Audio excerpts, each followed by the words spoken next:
하나님께서 오늘 우리에게 주시는 말씀은 여호수아 13장 1절에서 7절까지의 말씀입니다. 구약성경 여호수아 13장 1절에서 7절까지의 말씀, 저 여러분들이 한 절씩 교독하시고 마지막 7절은 함께 읽도록 하겠습니다.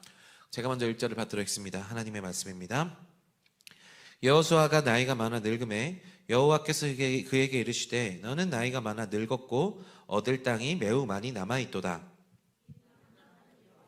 블레셋 사람의 모든 지역과 그술 족속의 모든 곧 애굽 앞 시올 시내에서부터 가나안 사람에게 속한 북쪽 에그론 경계까지와 블레셋 사람의 5 통치자들의 땅 곧 가사 족속과 아스돗 족속과 아스글론 족속과 가드 족속과 에그론 족속과 또 남쪽 아위 족속의 땅과 모든 땅과 시돈 사람에게 속한 무아라와 아모리 족속 경계 또 그발 족속의 땅과 해 뜨는 곳에 온 레바논 곳 헤르몬산 아래 바알갓에서부터 하맛에 들어가는 곳까지와 미스보로 마임까지의 산지의 모든 주민 곧 모든 시돈 사람의 땅이라. 내가 그들을 이스라엘 자손 앞에서 쫓아내리니 너는 내가 명령한 대로 그 땅을 이스라엘에게 분배하여 함께 읽겠습니다. 너는 이 땅을 9지파와 므낫세 밧지파에게 나누어 기업이 되게 하라 하셨더라. 아멘. 기도하겠습니다. 사랑하는 주님, 아버지, 우리 오랜만에 청년부 예배 드리게 하시고 아버지 이곳에서 함께 말씀을 나눌 수 있도록 인도하여 주시니 감사합니다.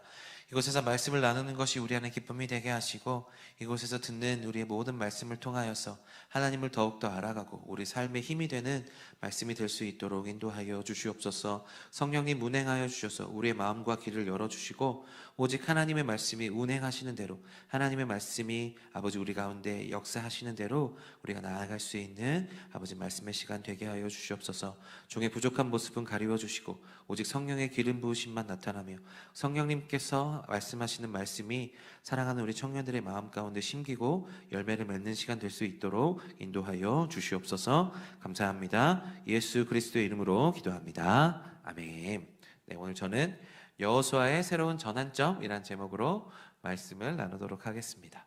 네, 4주 전이죠. 4주 전 설교가 이제 여호수아 12장에 관련한 내용이었습니다. 결국에 많은 어려움들이 있었지만 결국 성취된 하나님의 약속이 있었다라는 것이고, 결국 하나님의 약속이 성취된 그곳이 하나님께서 예비해 두신 그 가나안 지역이 굉장히 시시한 곳이 아니었다라는 것을 제가 말씀드렸습니다. 그 좁은 땅에 31명의 왕이 있을 정도로 굉장히 비옥하고 단단하고 굉장히 좋은 땅이었다라는 것을 알려드렸고, 그리고 그 땅을 하나님께서 예비해 두셨다가 이스라엘 백성들이 그것들을 결국 차지하게 되었다라는 것이죠. 그래서 이 여호수아가 더 많은 왕을 정복했지만 이 여호수아가 잘난 것이 아니라 그때에 필요한 하나님의 말씀들이 있어서 모세가 해야 될 역할들, 여호수아가 해야 되는 역할들이 있었다라고 말씀드렸습니다. 그래서 결국 그 모세와 여호수아를 통틀어서 이제 12지파에게 땅을 분배할 수 있도록 하는 이제 모든 것들이 주어졌다라는 것입니다. 그래서 하나님의 선하심을 의지하면 우리가 어떻든지 간에 하나님의 약속은 성취가 된다라고 제가 지난 설교를 드렸습니다. 오늘은요, 여호수아가 이제 새로운 리더십의 국면에 맞이하게 됩니다. 여호수아가 이제 오늘의 본문에 보면 이제 리더십이 뭔가의 변화가 있어요. 테마의 변화라고 할 수 있을 것 같은데요. 오늘이 이제 대림절 첫 번째 주이고요. 아까 우리가 기도했던 것처럼 2023년 마지막 달입니다. 네, 벌써 한 달이 되었고요. 한 달 남으면 2024년이 되고요. 저는 이제 교회 온 지 딱 1년이 되었습니다. 네, 엊그제 온 것 같은데 벌써 1년이 되었고, 저가 온 지 1년이 되었다고 하면 다른 사람들이 놀래기도 하더라고요. 한 3년 이상 있었던 것 같은데 1년밖에 안 됐냐고 하시는 분들도 있었는데 딱 1년이 되었고요. 이제 뭔가 새롭게 변화를 시작하는, 이제 뭔가 꿈틀꿈틀대는 아주 그런 시기에 오늘 아주 가장 적절한 말씀이 우리 가운데 나타나지 않았나 싶어요. 우리가 11월 달에 이제 회장들도 새로 뽑았고 이제 2024년 마무리하는 새로운 변화를 준비하는 기간인데, 정말 적절한 말씀이 어쩌면 이렇게 시의적절하게 하나님께서 말씀하셨는지 어떻게 보게 됩니다. 여러분, 우리 사회가 굉장히 빠르게 변화하고 있죠. 여러분들도 잘 아시다시피 정말 매일매일마다 새로운 것들이 나타나고 정말 새로운 변화들이 나타나는 것을 보게 됩니다. 그래서 사회에서도 그렇고 교회에서도 우리 가운데 요구하는 것은 무엇인가 하면 이 변화하는 세대에 대처를 어떻게 하느냐가 우리의 주된 능력이 되었습니다. 그 변화에 적응하지 못하고 도태되면 결국 그들은 살아남지 못하고요. 이 변화에 대처하고 잘 오히려 유연하게 그것들을 잘 마무리하면, 그것들에 잘 대처하면 오히려 더 좋은 길로 나아갈 수 있는 것이 바로 요즘 세대입니다. 그런데 이 변화라는 것이 우리가 말로 변화라고 해서 그냥 쉽게 느껴질 수 있겠지만 실상 우리 가운데 다가오는 변화들을 좋아하는 사람은 그리 많지 않습니다. 사람은 보통 안정된 것을 원하고 변화되는 것을 원치 않습니다. 우리가 안정되어서 이 안정된 상태로 그대로 나아가기를 원하는 것이 사람의 인간의 그냥 본성의 마음인 것 같아요. 그러나 오늘 말씀에는 새로운 국면이 나타납니다. 하나님께서 여호수아에게 새로운 것들을 말씀하세요. 그래서 이것들을 가지고 우리가 이제 2024년이라는 변화를 맞이해야 되는 이때에 우리가 가져야 될 마음은 어떤 것인가? 우리가 어떤 마음으로 변화를 해야 되고, 그리고 어떻게 우리가 변화된 것들을 우리가 마주하고 행동해야 되는지를 오늘 말씀을 통하여서 함께 살펴보도록 하겠습니다. 네, 오늘 말씀 메시지 포인트 첫 번째는 무엇인가 하면 하나님께서는 여호수아에게 이제 새로운 사명을 감당해야 될 때가 되었다라고 이야기해 주셨다라는 것입니다. 오늘 말씀 1절의 말씀인데요. 우리 1절의 말씀 다 같이 한 목소리로 읽어보겠습니다. 시작. 여호수아가 나이가 많아 늙음에 여호와께서 그에게 이르시되 너는 나이가 많아 늙었고 얻을 땅이 매우 많이 남아 있도다. 아멘. 네, 여호수아에게 변화의 때가 임하였습니다. 하나님께서 이상하게 여호수아에게 나이를 이야기하십니다. 사실 여호수아가 나이가 많은 것은 문제가 되지 않습니다. 우리가 생각해 보았을 때 아마 여호수아의 나이를 계산해 보았을 때 처음에 전장에서 지휘했던 게 아마 80세 전후 우리가 보고 있거든요. 그래서 아마도 우리도 모세 강에서 생각해 보면 모세도 80세의 인도자가 되지 않았겠습니까? 그리고 뒤에 나오는 85장 우리가 먼저 살펴보았던 갈렙을 봐도 85세에도 정정했다라는 것을 볼 수 있습니다. 그런데 하나님께서 갑자기 여호수아의 나이를 이야기하시면서 너는 나이가 많았고 이제 아직도 우리가 얻을 땅은 많이 남아있다라고 이야기하고 계시는 거죠. 사실상 하나님 앞에서 나이는 숫자에 불과합니다. 하나님께서 사용하시겠다라고 하면 이 나이는 문제가 되지 않습니다. 우리의 상황과 환경이 문제가 되지 않고 하나님의 의지와 하나님의 뜻이 중요한 거죠. 하나님께서 우리를 사용하시겠다라고 말씀하시면 우리의 상황과 환경은 전혀 문제가 되지 않습니다. 그런데 하나님께서 오늘 이상하게 여호수아에게 너 나이가 많아. 이제 정복해야 될 땅은 많고 너는 나이가 많았다라고 이야기를 하시는 겁니다. 그래서 이 말씀을 처음에 묵상할 때 여호수아가 굉장히 속상하지 않았을까라는 생각을 해보게 되겠습니다. 하나님 저 원래 나이 많게 하나님께서 사용하시겠다고 말씀하셨는데 하나님 이제 와서 저에게 나이가 많다고 하시다니요 라는 생각을 할 수 있었지만 그 가운데 하나님께서 말씀하시는 것이 무엇인가 하면 이제는 여호수아의 사명이 변화되어야 될 시기라고 하나님께서 말씀하여 주시는 것입니다. 새롭게 리더십의 테마가 변화되는 때가 되어야 된다라고 말씀하십니다. 이제는 네가 정복을 해야 될 타이밍이 아니라 이제는 분배를 해야 될 때다라고 말씀하여 주십니다. 그래서 여호수아의 사명이 그동안엔 정복이었다면 이제는 땅을 분배하는 것으로 테마가 바뀌게 됩니다. 이전에는 스스로 나아가서 전쟁에 나가서 함께 전쟁하는 것이 그의 테마였다면 이제는 각 지파에게로 분배해서 정복 전쟁을 각 지파에게 위임해야 되는 시기가 왔다라는 것이죠. 여전히 여호수아가 나이가 많았지만 힘이 있을 수 있습니다. 그리고 하나님께서 말씀하시면 여전히 정복 전쟁을 할 수 있는 그런 시기일 거라고 분명하게 마음이 듭니다. 그럼에도 불구하고 하나님께서 이제는 여호수아에게 정복의 때가 아니라 너는 이제 분배를 해야 될 때다라고 말씀하여 주시는 거죠. 이것을 통해서 하나님께서 우리 가운데 말씀하시는 것은 무엇인가 하면 우리 인생에는 변화해야 될 때가 있다라는 것입니다. 우리의 인생이 그냥 고여있는 대로 늘 같은 대로 흘러가지 않는다라는 것이고 하나님께서는 때로는 우리의 사명과 우리가 해야 될 것들을 변화하기를 원하시는 그런 타이밍이 온다라는 것이죠. 그러면 여호수아는 무엇을 해야 되느냐? 이 변화를 받아들여야 된다라는 것이죠. 내가 할 수 있고 너의 리더십도 충분히 할 수 있지만 지금은 정복의 때가 아니라 분배의 때다. 그러니까 너는 이제 분배하는 데 신경 쓰고 각 지파에게 너의 리더십을 위임하고 그것들을 잘 신뢰해주는 관계가 되어야 된다라는 것이죠. 아까도 말씀드렸지만 이제 청년부가 제가 맡은 지 1년이 되었고요. 이제 저도 적응이 어느 정도 마치고 이제 새롭게 이제 다시 발돋움 할 수 있는, 우리가 앞으로 치고 나갈 수 있는 청년부가 되기 위해 기도하고 있는데요. 이전에 있었던 청년부에 우리가 역사를 아는 거 굉장히 중요합니다. 네, 이전에 우리 청년부가 어땠고 그런 것들을 알고 우리가 온고이지신, 이래서 이전에 있었던 것을 가지고 새로운 것을 발견해내는 것 너무나도 중요합니다. 그러나 우리가 이전 것에만 묶여 있으면 새로운 역사는 일어나지 않습니다. 변화를 이제는 받아들여야 되는 때가 온 것이죠.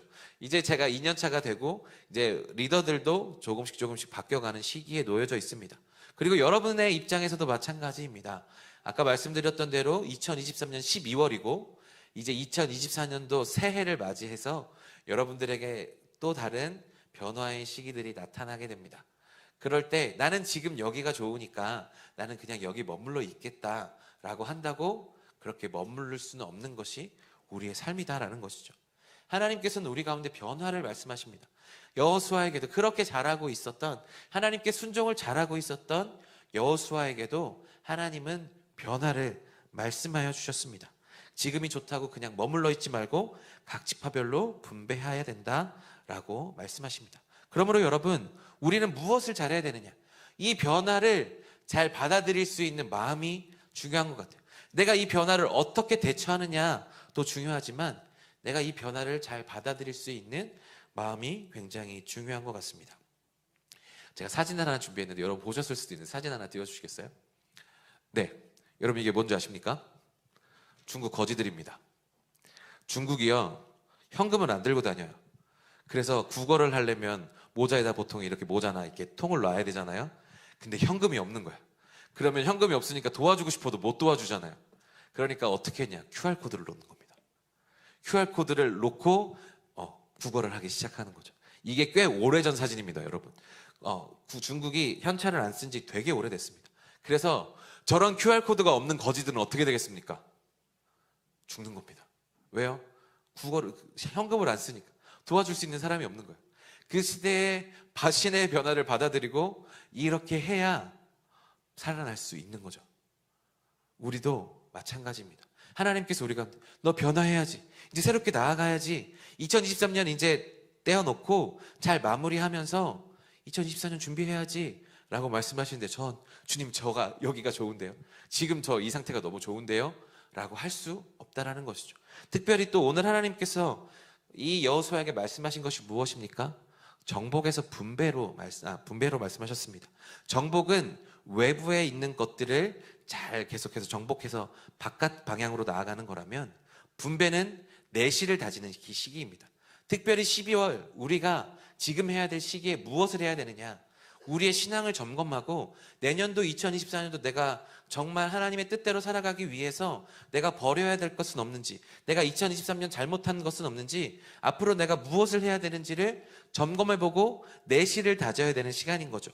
정복하려면 우리가 계속해서 바깥으로 하면서 나가서 내실을 다지지 못하는 시기가 있을 수 있는데, 하나님께서는 이제 여호수아에게 분배를 말씀하시면서 내실을 다져야 되는 시기다라고 말씀하신 거죠. 그런 변화의 시기를 잘 캐치해서 분배하는 것이 이제 새로운 여호수아의 사명이었다라는 것이죠. 이렇게 변화된 사명 가운데 우리 또한 하나님께서 요구하시는 2024년도를 준비하는 우리 가운데 요구하시는 것은 신앙의 내실을 다지는 겁니다. 내가 하나님 안에서 무엇을 잘했고 무엇을 잘못했는지를 생각하면서 내실을 다지면서 내 신앙이 2024년도 더 성장할 수 있도록, 더 발전할 수 있도록, 우리 청년부가 2024년 더 발전할 수 있도록 내실을 다지고 새로운 것들을 준비하는 시기가 바로 지금 시기다라는 것이죠. 여러분 동일하게 이 변화의 시기 여러분 잘 보내면 또한 2024년도 하나님과 함께 더 큰 신앙 자리로 나아갈 수 있게 되는 줄로 믿습니다. 여러분, 변화를 두려워하지 마십시오. 하나님께서 말씀하셨습니다. 그리고 그 변화를 잘 받아들이면 우리는 오히려 더 큰 성장을 하게 된다라는 것이죠. 그렇게 내실을 잘 다지면서 변화를 준비할 수 있는 우리들이 되기를 간절히 소망합니다. 특별히 2024년도 변화는 청년부를 위해서 기도해 주시면 좋겠습니다. 좋은 리더십들 생길 수 있도록, 세워질 수 있도록 기도해 주시고, 좋은 순장들, 좋은 국장들, 그리고 새롭게 개편되는 수많은 것들 중에서 내년도 2024년도 청년부가 더욱더 내실 있게 나아갈 수 있도록 기도해 주시고, 계속해서 그렇게 기도해 주시면서 기대해 주시면 또 청년부가 더 좋은 변화를 맞이하는 때가 오지 않을까 싶습니다. 이렇게 저와 여러분들도 뿐만 아니라 우리 청년분도 이 변화에 잘 대처하는 우리들 되기를 간절히 소망합니다. 아멘. 네. 그래서 오늘 그 메시지 포인트, 그래서 우리가 변화를 맞이해야 되는데, 그 메시지 포인트 오늘 두 번째, 하나님께서 그렇게 변화해야 된다라고 말씀하셨는데, 그 변화의 미션이 무엇인가 하면 정복해야 될 땅이 아직 여전히 많이 남아 있었습니다. 그런데 하나님께서는 그 상태에서 분배를 하라고 명령하셨다라는 것이죠. 오늘 말씀 6절 7절 말씀인데요, 우리 6절 7절 말씀 다 같이 한 목소리로 읽어보겠습니다. 시작. 또 레바논에서부터 시돈 사람의 땅이라 내가 그들을 이스라엘 자손 앞에서 쫓아내리니 너는 내가 명령한 대로 그 땅을 이스라엘에게 분배하여 기업이 되게 하되 너는 이 땅을 9지파와 므낫세 반지파에게 나누어 기업이 되게 하라 하셨더라. 아멘. 네. 지난 설교로 12장으로 대규모의 정복 전쟁들이 끝이 났습니다. 그러나 모든 정복 전쟁이 끝이 나느냐? 그렇지 않다라고 말씀드렸죠. 중요 지역을 차지했고 왕들은 죽었으나 여전히 남아있는 사람들이 있었고 그 거민들을 내쫓아야 되는 가운데 있었습니다. 그런데 우리가 분배라고 생각했을 때, 하나님께서 우리 가운데 뭔가를 주시겠다라고 말씀했을 때 우리는 이 모든 것들이 없어진 상태에서 받기를 바라요. 내가 정복해야 될 것이 없는 게 아니라 그냥 무주공산에 입상해서 그냥 나는 그것을 받아 누리기만 하면 되는 것이 우리의 축복이라고 생각합니다. 그러나 하나님께서 우리 가운데 주신 사명은 무엇이었는가 하면 그렇게 완전하게 정복한 땅을 주시지 않았다라는 것입니다. 하나님께서 우리 가운데 주시는 것은 완벽한 상황의 미션이 아니었다라는 것이죠. 여전히 정복해야 될 곳이 남아있고 여전히 전쟁이 남아있는 곳이었다라는 것입니다. 그것이 우리가 나아가야 될 곳이라는 것이죠. 2024년도 여러분들 준비하면서 여러분들은 무엇을 꿈꾸십니까? 평안하게 하나님, 내년에는 아무 걱정 없이, 아무 고민 없이 하나님 제가 이 길을 걸어가고 싶습니다 라고 기도하는 것, 어쩌면 저의 기도 제목일 수도 있고 여러분들의 기도 제목일 것입니다. 그러나 하나님께서 우리 가운데 말씀하시는, 우리 가운데 요구하시고 우리 가운데 분배하시는 이 사명의 것들은 무엇인가 하면 그렇게 완벽한 상황이 아니라는 것이죠. 하나님께서는 우리 가운데 무엇을 말씀하시는가? 편안하게 발 뻗을 수 있는 상황을 우리 가운데 말씀하시는 것이 아니라 믿음으로 도전하여서 취하기를 원하시는 것이 하나님의 마음이시다라는 것이죠. 여러분, 편안하게 무주공산으로 입성하고 편안하게 발 뻗어서 취하는 것은 믿음 없는 자들도 할 수 있는 겁니다. 믿음이 없어도 그것은 누구나 할 수 있는 겁니다. 그러나 하나님께서 우리 가운데 요구하시는 것은 무엇인가 하면 믿음으로 도전해서 진짜 하나님이 살아계시는지를 경험할 수 있는 사명을 하나님께서는 우리 가운데 요구하신다라는 것이죠. 믿음으로 도전해야 하나님을 경험할 수 있는 것입니다. 아무런 것이 없이 그냥 평탄한 곳에 나아가서 우리가 그것을 취하면 그곳에 하나님이 살아계신다라고 이야기할 수 있는 사람 많지 않을 겁니다. 우리가 여전히 전쟁이 남아있고 여전히 우리가 정복해야 할 곳이 있고 나를 돌아봤을 때 나는 부족한 것 같은데 하나님이 나에게 분배를 하셨으니까, 하나님이 주셨으니까 믿음으로 취하겠다라는 고백으로 나아가야 우리는 그곳에서 하나님을 경험할 수 있다라는 것이죠. 베드로가 무리를 건너갔습니다. 무리를 건너갔을 때 그가 배 위에서 내려야만 무리를 걸을 수가 있는 것입니다. 안정돼 있는 그 배를 버려야 진짜 살아계신 하나님을 맛볼 수가 있는 것입니다. 주여, 만일 주님이시거든 나로 무리를 걷게 하옵소서. 주님 아니고서는 우리를 무리로 걷게 하실 분이 없습니다. 주님, 제가 배 위에 있는데 주님 이곳에 오십시옵소서 라고 하지 않으시고, 주님 진짜 주님이시거든 나를 무리로 걸어가게 하여 주옵소서. 어떤 사람도 우리를 무리로 걸어가게 할 사람은 없습니다. 그러나 하나님께서 우리 가운데 요구하시는 것은 그런 믿음이라는 거죠.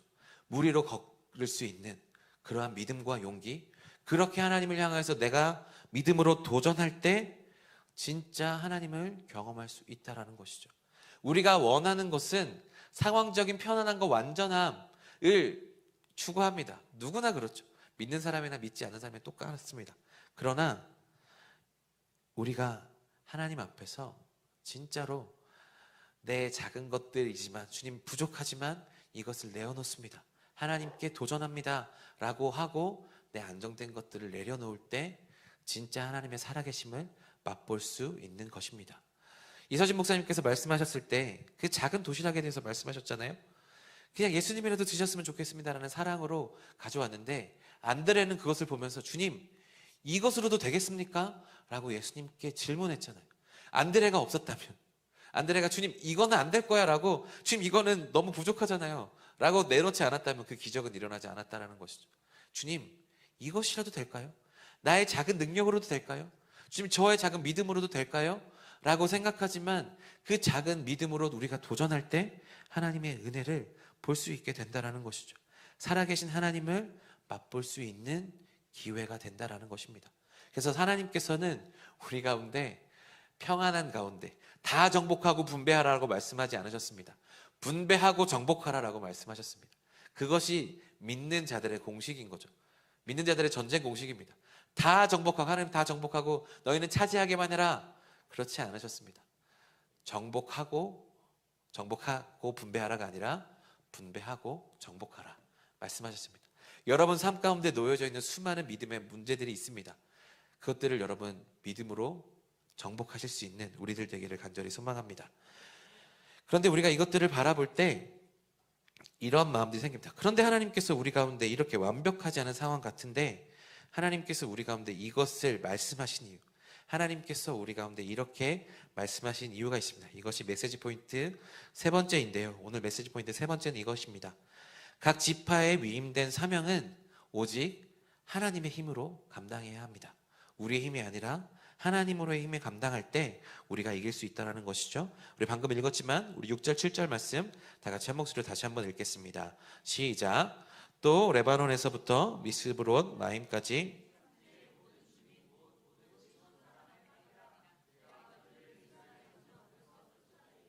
너는 내가 명령한 대로 그 땅을 이스라엘에게 분배하여 기업이 되게 하되 너는 이 땅을 9지파와 므낫세 반 지파에게 나누어 기업이 되게 하라 하셨더라. 아멘. 쫓아내는 분이 누구라고 말씀하세요? 내가 그들을 쫓아내겠다고 말씀하셨습니다. 하나님이 쫓아냈은 겁니다. 이 지파에게 이제 여호수아가 늘 감당하는 그 전쟁만 감당했던 그 지파들이 갑자기 이제 너희들에게 땅을 분배하고 이제 너희들이 정복해야 될 거야 라고 이야기했을 때 얼마나 많은 당황을 했을까요? 얼마나 많은 부담감이 맞겠습니까? 정말 이제 우리가 정복을 해야 된다고? 여호수아가 하나님께 말씀을 들어서 그것을 대로 따라갔으면 됐을 텐데 이제는 우리가 그것을 해야 된다라고 생각했을 때 굉장히 많은 부담이 있었을 것입니다. 이 땅 분배도 제비뽑기 이제 이후에 보시면 제비뽑기를 통해서 분배를 했잖아요. 이 제비뽑기를 통해서 분배를 하고 우리가 이것들을 받아들였는데 이제 우리가 이것들을 해야 된다라고 생각했을 때 굉장히 부담스러운 것이 사실인 거죠. 그래서 보통 우리는 부담감이 생기면 어떻게 되느냐? 그것을 회피하고 싶습니다. 나는 그것을 이제 안 하고 싶다라고 생각합니다. 그런데 우리가 아는 것은 무엇인가 하면 부담감 때문에 이것을 피하게 되잖아요. 지금 당장은 괜찮은 것 같지만 바로 당장 아니면 곧 그 비슷한 문제 때문에 또다시 걸림돌이 돼서 내가 고민하게 되는 것을 보게 됩니다. 하나님이 그 문제를 해결해야 되니까 똑같은 문제를 우리 가운데 던져주시거든요. 이 회피하는 것이 우리의 문제의 답이 아닌 것을 우리는 너무나도 잘 알고 있습니다. 이 문제에 맞닥뜨리고 그것들을 해결하려고 우리가 한 걸음을 내딛어야 우리가 이 문제가 해결되는 것을 너무나도 잘 알고 있지만 그럼에도 불구하고 우리의 본성은 두려운 것이 왔을 때 우리가 어려움을 닥쳤을 때 그것들을 회피하고 싶은 것이 우리의 마음이에요. 저는 아직도 제비뽑기를 하던 날에 우리 다솔 회장님의 으악 소리가 귀에 맴돕니다. 아직도 생생합니다. 안 될 거라고 했거든요. 그날 저 안 될 것 같아요 말했는데 그날 바로 뽑는 소리를 보면서 아 하나님이 하셨구나 라는 생각을 했는데요. 이 제비뽑기를 하면서 하나님이 하신 거죠. 얼마나 피하고 싶었을까? 저 회장 후보들 사실 생각해보면 회피하고 싶었을 거예요. 안 하고 싶었을 거예요. 근데 제비뽑기까지 가보자. 왜? 하나님이 어떻게 하실지 모르잖아. 우리가 내년에 하나님의 뜻이 무엇인지 모르니까 가보자 라고 해서 뽑았더니 하나님의 뜻대로 이렇게 세워지신 거죠. 우리가 그것을 보면서 이 하나님의 뜻을 보며 2024년도를 준비하고 있는데요. 또한 이제 2000 회장들이 뽑히니까 이제 국장들을 뽑아야 되고 이제 순장들을 뽑아야 됩니다. 그래서 여러분들에게 이제 제가 권면들을 하겠죠. 저나 이제 사람들이 이제 순장하지 않겠니? 국장하지 않겠니? 아니면 다른 리더를 하지 않겠니? 라고 권면할 거예요. 근데 여러분 기억하세요. 여러분들의 상황 리더자가 모르지 않아요. 여러분이 얼마나 힘들지 알아요. 그러나 그것들을 알지만 그럼에도 불구하고 여러분들에게 권면하는 겁니다. 이것을 통해서 여러분들이 만약에 이것들을 잘 감당할 수 있다면 또 하나님의 은혜 가운데 우리가 같이 헤쳐나가다 보면 이 사람이 성장하겠구나를 경험하게 되는 것이거든요. 하나님께서 여호수아만 계속해서 쓰시겠다라고 하면 이 지파들의 족장들이 성장했겠는가 생각해 보십시오. 지파들은 그냥 계속해서 자기들이 이 한 사람만 보며 그렇게 살았을 것입니다. 그러나 실제적으로 내가 맞닥뜨리는 내 사명 가운데서 이제는 내가 해야 되는 그 사명 가운데서 그 진짜적인 하나님을 만나게 됨으로 말미암아 이제 그들의 신앙이 더욱더 성장하고 깊어질 수 있는 것이죠. 그냥 그대로의 변화를 수용하지 않고 변화를 그냥 무서워해서 그것을 피하면 여러분들의 신앙은 계속해서 그대로일 것입니다. 그러나 하나님 안에서 믿음에 제가 도전하고 여러분들이 그것들을 잘 감당해낼 때 하나님께서 은혜를 주셔서 우리에게는 성장이 일어나게 되는 것입니다. 여러분 우리가 꼭 기억해야 될 것은 무엇인가 하면 이 이스라엘이 지금까지 12장까지 오면서 여호수아 12장까지 오면서 이 모든 이스라엘의 승리가 개인적인 인도자들의 인간적인 능력으로 왔는지 한번 돌아보십시오. 한 번도 그렇지 않았습니다. 하나님께서는 홍해를 가르셨습니다. 요단강을 가르셨습니다. 그리고 해가 멈추게 하셨습니다. 이것들이 사람들이 가능하게 한 일입니까? 그것뿐만 아니라 하나님은 복병도 주시고 여러 가지 지혜를 주셔서 그것들을 감당할 수 있도록 도우셨던 분이 하나님이십니다. 그래서 개인적인 신앙과 개인적인 능력으로 이것들을 감당하는 것이 아닙니다. 하나님의 사명은 무엇으로 감당하느냐? 하나님을 향한 믿음과 신뢰로 감당하는 것입니다. 내가 잘났다고 내 힘으로 감당하는 것이 아니라 하나님의 능력이 내가 안에 부어져서 내가 나는 부족하지만 하나님이 이것을 하실 수 있습니다라는 믿음을 가지고 나아갈 때 그것들에 우리가 승리가 부어지는 것이죠. 내가 잘났고 내가 됐고 그러면 그것은 내가 한 것이고 이것은 하나님의 일이 아닌 것이죠. 그러나 내 모든 문제 가운데 함께 하시는 하나님을 신뢰하면서 나는 부족하지만 하나님께서 함께 하십니다 라고 고백할 때 그렇게 하나님의 역사를 바라보게 될 때 살아계신 하나님을 경험하게 될 때 우리는 진짜 하나님의 일을 하는 하나님의 동역자가 되는 것이죠. 사랑하는 여러분, 하나님께서 분배하라고 하셨습니다. 그리고 분배하라고 하셨고 분배를 했다면 그것에는 하나님의 뜻이 있는 것입니다. 하나님의 계획이 있는 것입니다. 그 지파들을 향한 하나님의 놀라운 계획들이 있는 것인데 그것들을 감당하는 사람만 그 하나님의 능력을 보게 되는 것이죠. 그것을 두렵다고 부담된다고 회피하는 사람들은 그것을 경험하지 못하게 됩니다. 2024년도를 여러분 준비하면서 꼭 교회적인 일들뿐만 아니라 하나님께서 여러분들에게 요구하시는 그런 부담감이 가는 지점들이 있을 거예요. 그 지점들에 대해서 회피하지 마시고 내가 어떻게 도전해야 될지를 물어보시고 하나님 앞에 더욱더 가까이 나아가십시오. 내가 연약할수록 내가 부족할수록 하나님의 능력은 극대화가 됩니다. 그 하나님의 능력으로 우리는 하나님의 일들을 경험할 수 있게 되는 거죠. 그렇게 하나님의 놀라운 능력을 감당할 때 우리는 정말 짜릿한 하나님의 정말 어디서도 맛볼 수 없는 하나님의 능력을 경험하게 된 놀라운 하나님의 새는 것이죠. 그러므로 우리 가운데 필요한 것은 무엇이냐? 내 힘이 아니라 하나님의 능력에 순종하며 나아가는 것이죠. 뜻이 있겠거니 생각하고 믿고 나아가는 것입니다. 그렇게 나를 믿지 않고 오직 하나님만을 신뢰하며 위대하신 하나님만을 신뢰하며 나아갈 때 그때 우리 삶에 기적이 일어나는 겁니다. 사랑하는 여러분, 이렇게 기적을 만들어낼 수 있는 우리 모두가 되기를 간절히 소망합니다. 지금 우리 뒤에는 현수막이 걷어있지 않지만 2023년 우리 표어가 무엇입니까? 우리가 넉넉히 이기느니라. 우리가 어떻게 넉넉히 이깁니까? 우리 힘으로 할 수 없습니다. 오직 하나님의 위대하신 능력이 우리 가운데 부어질 때 우리는 승리할 수 있게 되는 것입니다. 사랑하는 여러분, 그 하나님이 우리를 승리하게 하십니다. 그 하나님을 신뢰하는 그 믿음이 우리를 승리하게 합니다. 우리의 능력과 우리의 생각과 우리의 경험들이 우리 가운데 승리를 가져다 주지 않습니다. 오직 하나님을 향한 그 믿음이 우리를 승리하게 하는 줄로 믿습니다. 여러분, 말씀을 맺습니다. 우리 신앙생활에는 변화가 있습니다. 변화를 맞이해야 되는 시간이 오죠. 바로 지금 여호수아에게 경험했던 것처럼 우리 가운데도 동일한 변화가 주어집니다. 정복에서 분배로 넘어가야 되는 그때에 하나님께서 리더십을 위임해서 분배된 지파가 그 일을 하도록 하나님께서 말씀하셨고, 여호수아는 그 일들을 충실하게 해냈습니다. 우리 또한 이러한 변화의 시기에 잘 감당하는 우리들이 되어야 되는 줄로 믿습니다. 내실을 더욱더 깊이 다지고 믿음을 더욱더 굳건히 세워야 됩니다. 정복이 다 되었는 땅에 들어가는 것을 기대하지 마시고 우리가 그곳을 정복할 것을 기대하십시오. 하나님께서 우리를 통해 일하실 것들을 기대하십시오. 그럴 때 우리에게는 놀라운 하나님의 은혜가 주어지며 하나님을 경험하는 정말 짜릿하고 놀랍고 강력한 경험이 우리 가운데 주어지게 될 줄로 믿습니다. 그것을 위해 계속해서 나아가는 저와 여러분들 되기를 간절히 소망합니다. 우리 함께 찬양하고 기도할까요?